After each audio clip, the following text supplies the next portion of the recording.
Many IELTS test takers have problems with true, false, not given questions. And yes, these questions are hard because it's often not clear whether a statement is true, false, or not given.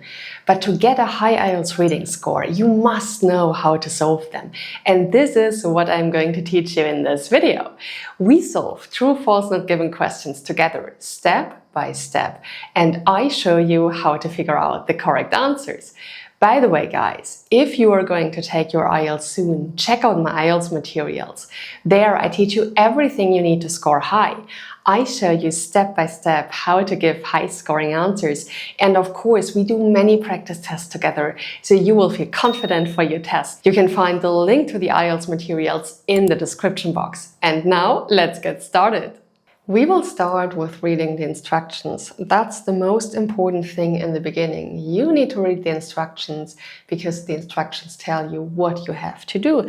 Now, here it says, does the following statement agree with the information given in the reading passage?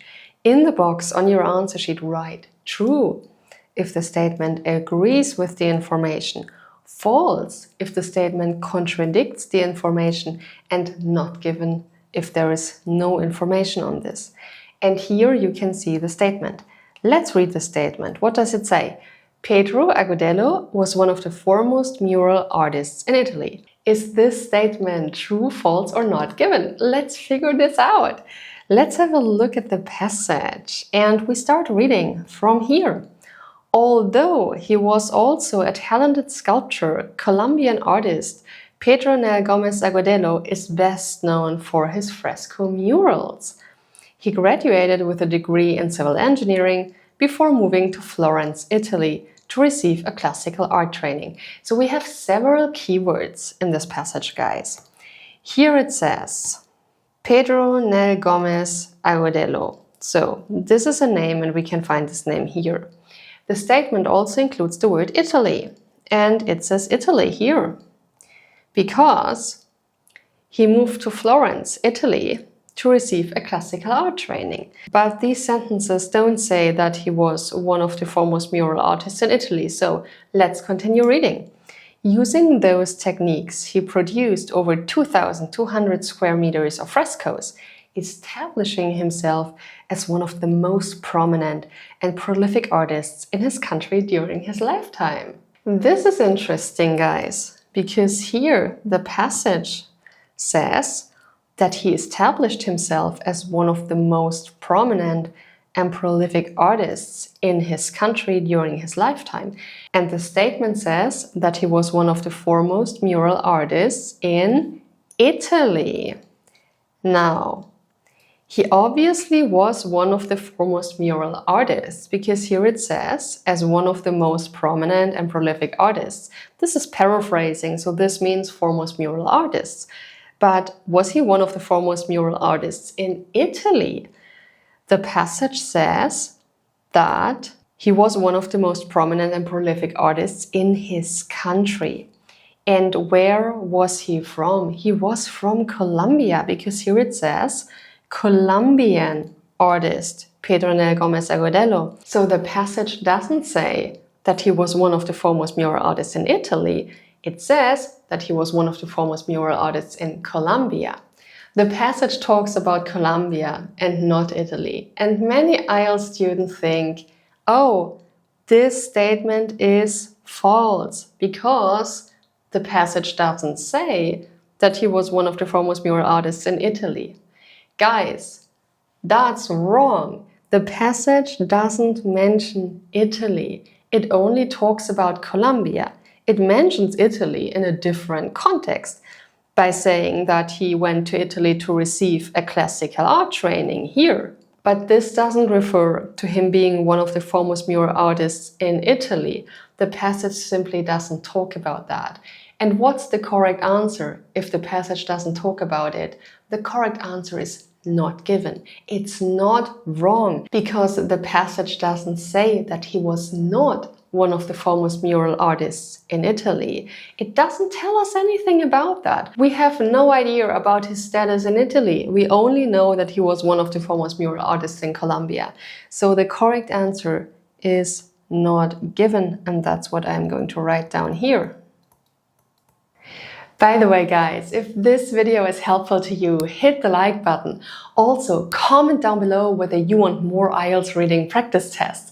Write yes if you want more. If you want something else, tell me in the comments so I know what you would like to see on this channel. Now, let's continue solving this test. Let's go on with the next question. Again, as you can see here, this is a true, false, not given question. We have just read the instructions, so let's quickly scan over them to make sure that this is actually a true, false, not given question. And it is, so we go directly to the statement now. The statement says, housing prices in China greatly increased because of national policies. Let's have a look at this passage here.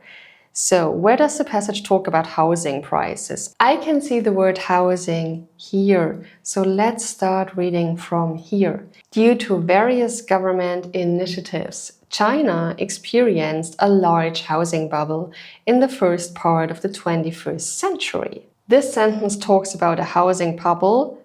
Let's continue reading. Prices rose over 121% between 2003 and 2008.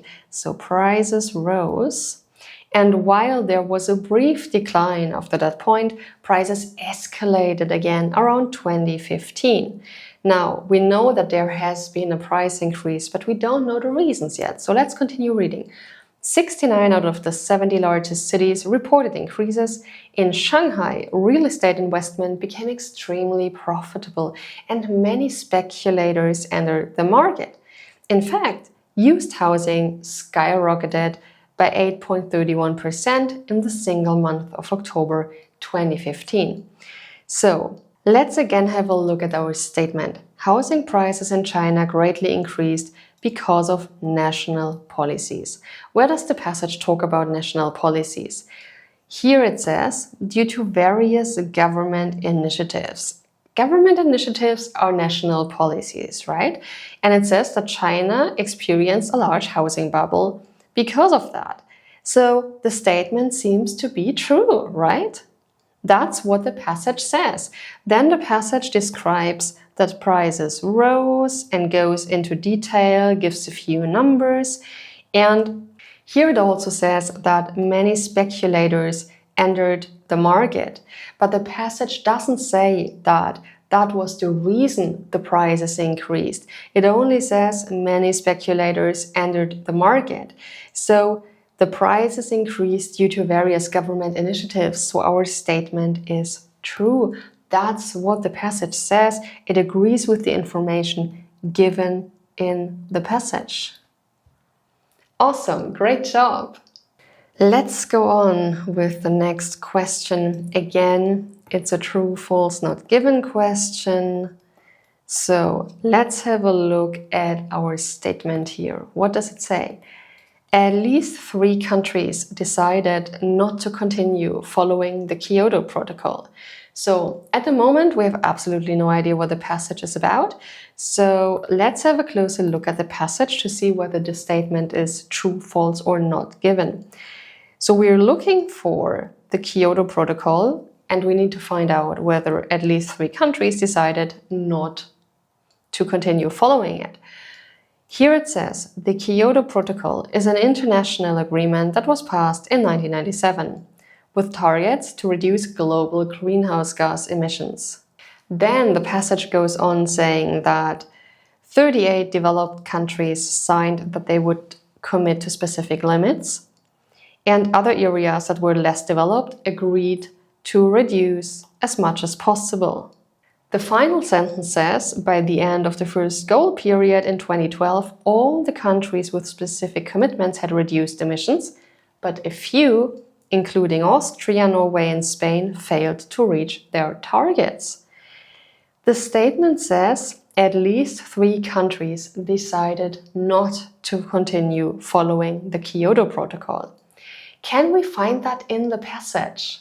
The passage says that Austria, Norway, and Spain failed to reach their targets. So we obviously have 3 countries here, right? But the passage doesn't say that they decided not to continue following the Kyoto Protocol. It only says that they failed to reach their targets. So if you get a true, false, not given question, don't imply information into the passage if it's not directly stated. Only because the passage says that they failed to reach their targets doesn't mean that they decided not to continue following the Kyoto Protocol. So there is nothing about that in the passage, and that's why the correct answer is not given.